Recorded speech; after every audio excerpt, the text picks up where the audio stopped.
Hello everyone. तो लो जी भाई लोग, ग्लोबल स्टार खेसारी लाल यादव जी और सपना चौहान का ये गाना ब्लास्ट कर चुका है, जो कि बहुत ही बेहतरीन गाना है और ये टॉप 10 में आ चुका है। और सबसे अच्छी बात है कि कृष्णा बेदर्जी इस गाने को बहुत ही अच्छे तरीके से लिखे हैं, जो कि पार्ट 1 और पार्ट 2 एकदम दोनों मैच कर रहा है। जी हाँ, जिस गाने का नाम है नींबू खरबूजा भल्टू, जो कि आपको स्क्रीन के ऊपर दिखाई दे रहा है।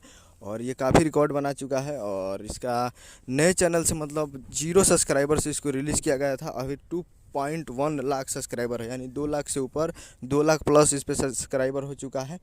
और ट्रेंडिंग बना रील्स पे है 120, इस पे रील्स बने हैं 120,000, 120 यानी 1,20,000 इस पे इंस्टाग्राम पे रील है। और 4,70,000 यानी 5 लाख अभी इस पे रील है, सॉरी लाइक है। तो ये बहुत ही ब्लास्ट बन चुका है गाना और अभी तो ज़बरदस्त 12 मिलियन 13 मिलियन अभी हो चुका है, तो ब्लास्ट कर चुका है। तो आप लोग अभी इस गाने को नहीं देखें तो आप लोग जाइए और जाकर ब्लास्ट कीजिए, इस गाने को सुनिए और प्यार दीजिए। उम्मीद कर रहा हूँ कि वीडियो अच्छा लगा तो चैनल को सब्सक्राइब बेल आइकन प्रेस करिए ताकि कैसे लाल यादव जी के लेटेस्ट नहीं लाते हैं। मिलते हैं, जय भोजपुरी।